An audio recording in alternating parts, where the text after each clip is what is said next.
kalau melihat situasinya seperti ini, saya membayangkan nanti mungkin pemainnya juga akan itu aja. Gitu.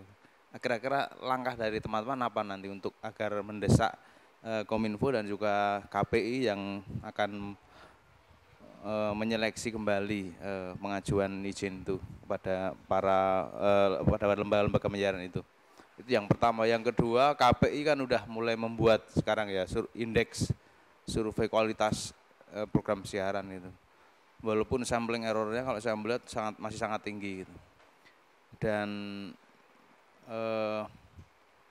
beberapa teman-teman, beberapa lembaga penyiaran menyikapinya masih kurang progresif menyikapi hal itu, karena toh hasilnya ternyata kualitasnya belum menaik signifikan itu.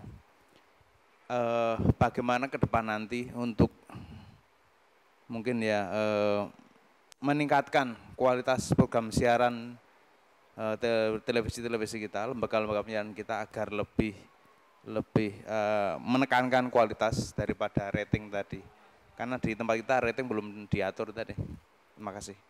Saya mau nanya ini aja, soal digitalisasi sama Bang Amir ya. Bahwa ketentuannya itu tidak sesuai payung hukum Undang-Undang Penyiaran.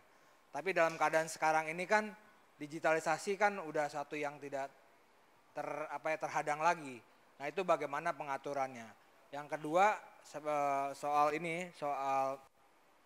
sama seperti tadi pertanyaan pertama. Sebenarnya apa sih yang bisa dilakukan KPI ya karena kan 10 nih udah selesai nih. Nah, mungkin Mas Bayu bisa jelaskan. 10 stasiun izin ini selesai dan selama ini kan remote TV maupun juga masyarakat banyak memprotes, terutama kayak tahun lalu bagaimana kita menghadapi Pilpres, keberpihakan lembaga penyiaran di dalam isu politik misalnya. Nah, itu apakah itu bisa digunakan sebagai acuan dalam memilih kembali atau yaitu bisnis as usual, artinya nanti dibuat tender lagi. Artinya tidak ada bayangan itu. Karena menurut saya sayang sekali bahwa pengalaman kita demokrasi penyiaran selama ini walaupun terseok-seok, tapi catatan itu kan sudah banyak dan menurut saya itu harus menjadi catatan buat menentukan mana lagi yang boleh dan mana yang tidak. Kalau enggak kita akan sama seperti ini terantuk seperti keledai gitu jatuh.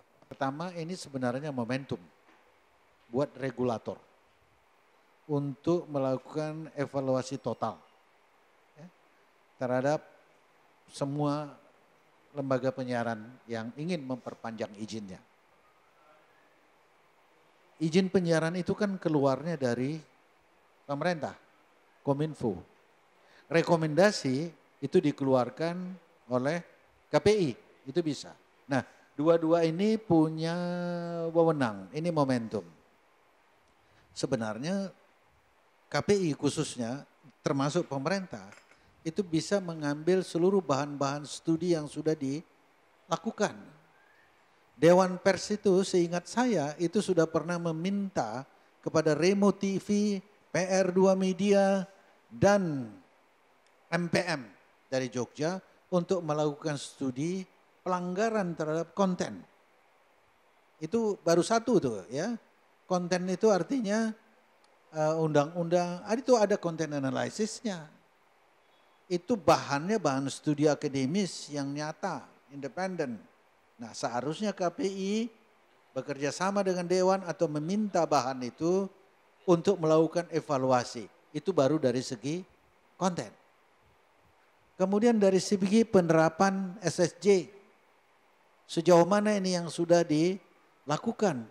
Itu juga bisa bahan-bahannya sudah banyak itu, ya kan? Sehingga sekaranglah kesempatan untuk regulator melakukan evaluasi total. Baik terhadap konten maupun terhadap hal-hal yang berhubungan dengan pelaksanaan peraturan perundang-undangan. Nah, itu harus tegas. Kalau saya tidak keliru, KPI juga mengeluarkan surat meminta masukan kepada masyarakat sampai nanti pada tanggal 30 Januari. Namun isinya baru khusus, di situ masukan terhadap program siaran. Jadi dia hanya memang kewenangannya mungkin di situ. Oleh karena itu sekarang masyarakat seharusnya memberikan masukan tegas terhadap konten-konten yang dirasakan tidak tepat dan KPI mempergunakan hasil-hasil itu untuk mengatakan ini tidak layak diperpanjang atau tidak layak diperpanjang. Teman-teman PR2 Media di Yogyakarta, mudah-mudahan ini kita juga baru rapat, masyarakat sipil itu berhak mengajukan permintaan. Sedang menyiapkan bahan untuk bisa masuk sebelum 30 Januari, tapi khusus karena ini KPI mintanya program siaran. Padahal sebenarnya semua kita punya hak untuk mengajukan masukan itu. Bukan hanya kepada KPI, tapi juga kepada pemerintah yang menyangkut diteruskan nggak perpanjangan izin ini atau tidak. Itu satu. Ya. Jadi masyarakat sekarang harus diajak nih, kesempatan nih. Karena perpanjangan izinnya kan akan dilakukan pada bulan Juni nanti, kalau nggak salah. Tahun 2016. Jadi masih ada waktu. Kalau nggak Juni ya September lah. By the end of this year gitulah. Nah ini peluang. Kalau bisa ini kita sampaikan pada masyarakat. Supaya ini membuat masukan. Bisa diperpanjang atau tidak diperpanjang tergantung pada masukan ini juga toh. Satu. Terus yang kedua, ini bagian dari regulator meminta kepada seluruh industri untuk mengikat komitmen dalam sebuah pernyataan khusus gitu loh. Sehingga ini menjadi pegangan buat regulator. Ya kan? Supaya karena itu kan jadi bisa mengikat dia. Nah, untuk pertanyaan nomor 1 saya kira itu ya. Kemudian yang kedua pertanyaan Bung Wawan soal survei indeks. Iyalah, dari awal kan saya juga sudah bilang, ya kita tetap harus bisa menghargai survei ini dalam konteks media literacy. Tapi ini nggak bisa dipakai sebagai instrumen, nggak cukup kuat. Karena sistemnya ini masih, kan konten, ini kan lembaga penyiaran swasta. Kontennya ini kan jelek kayak begini, macam-macam itu kan karena berhubungan sekali dengan sistem yang tersentralisir, berhubungan sekali dengan nature profit making yang cepat dengan biaya yang semurah-murahnya, ya kan? Sehingga akhirnya dalam sistem yang kayak begini lebih bagus kita nyewa film Turki kan, atau bikin tukang bubur naik haji kan gitu. Film Turki itu ternyata kan bisa jauh lebih murah daripada kau produksi sendiri. Jadi sistem penyiarannya itu dulu yang harus diubah, Wan. Ya, jangan. Ya surveinya sih tetap harus diapresiasi, ini usaha. Tapi cukupkah itu? Enggak cukup. Sistem penyiaran yang harus diganti.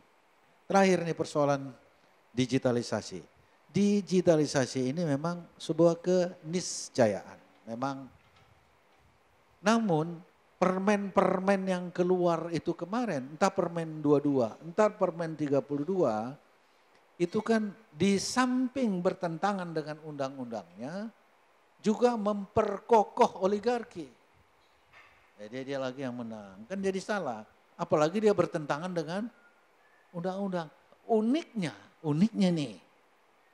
Permen 22 maupun 32 yang disebut dengan digitalisasi itu ditentang dan dilawan sendiri oleh teman-teman yang terlibat dalam industri penyiaran. Itu diwakili oleh ATVLI dan ATV JI. Jadi kalau membaca peta penyiaran ini memang harus unit analisisnya mesti tajam gitu melihatnya. Ya kan? Karena banyak yang merasa dirugikan. Nah, kalau saya mau jujur, bukan mau jujur lah. Apa adanya bicara. Teman-teman ini kan ada yang juga main di ATVJI, ada juga yang di pusat. Masing-masing kan ada kepentingannya sendiri-sendiri. Tapi bottom line saya adalah Permen 22, Permen 32 untuk perspektifnya teman-teman industri penyiaran sendiri ada yang merasa dirugikan sehingga dia melawan. Untuk perspektif publik Permen 22 maupun Permen 32 ini melanggengkan konsentrasi dan oligarki. Oleh karena itu memang harus diubah. Kita terima digitalisasi dalam konteks supaya kehidupan sistem penyiarannya menjadi lebih sehat. Dalam konteks dibuka peluang yang sama terhadap semua pemain. Dalam konteks supaya diversity of ownership dan kontennya itu menjadi bagus. Meskipun tentu aja ada catatan ya. Yang disebut Nah ini kan kadang-kadang sering saya juga dibantah, diversity of ownership, diversity of content kan semua ruangan bisnis kan terbatas. Frekuensi juga terbatas. Jadi nggak bisa dibagi rata begitu aja. Itulah sebabnya saya masukkan tadi, barrier to entry-nya itu memang harus disusun. Tapi prinsip diversity-nya memang nggak bisa ditolak, harus dilakukan. Terima kasih. Maka ini betul-betul menjadi peluang karena undang-undang telah mengatur pembatasan kepemilikan, PP 50 pasal 32 telah jelas, Mahkamah Konstitusi sudah memberikan putusan yang menjelaskan bahwa tidak ada soal konstitusional, cuma implementasi norma. Kemudian juga Ketua KPI menyatakan ini adalah terobosan untuk mengimplementasikan apa yang ada dalam undang-undang.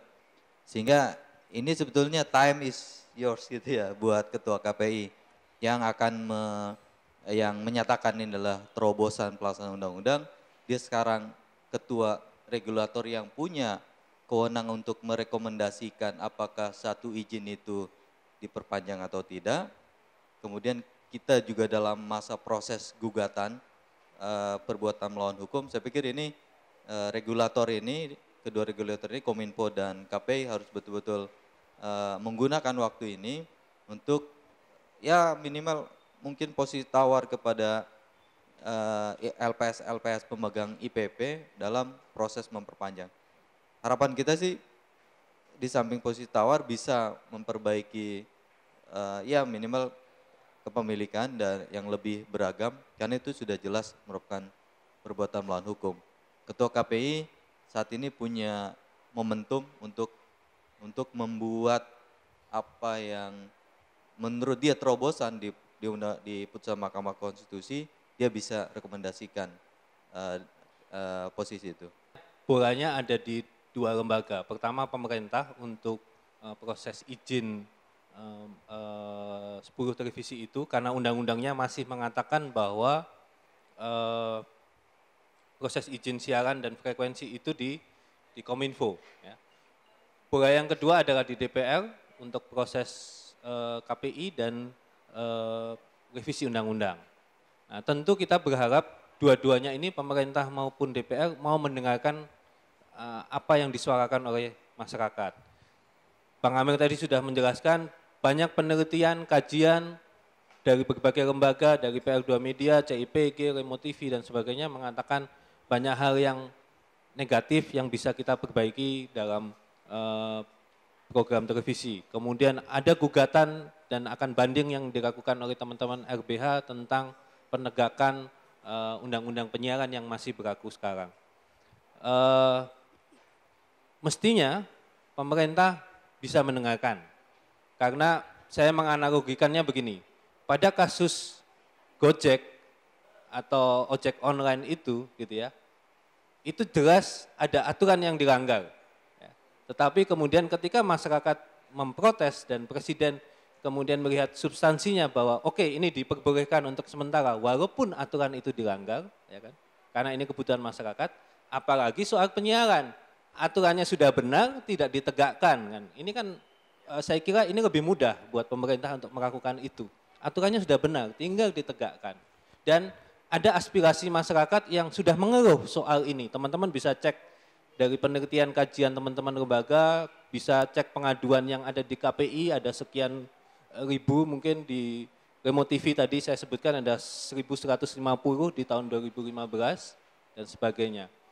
Ada banding yang dilakukan oleh teman-teman RBH Pers. Yang kedua ini juga saatnya momentum untuk teman-teman di DPR untuk mendengarkan, untuk belajar dari kesalahan-kesalahan yang sudah ada. Mengkoreksi dan membuat undang-undang yang lebih baik di revisi undang-undang penyiaran maupun RTRI. Itu saya kira yang bisa dilakukan. Soal rating tadi sudah dijawab dengan sempurna oleh Bang Amir. Nah, saya kira kalau kita lihat soal izin, saya setuju dengan Bang Amir, mungkin baik kalau masyarakat juga dihimbau untuk menyampaikan aspirasinya, suaranya, keluhannya ke Kominfo dan KPI ya, untuk ini loh, dari 10 ini yang paling banyak soal di program-program ini mestinya jadi bahan evaluasi Kominfo ketika mengevaluasi izin-izin 10 televisi ini.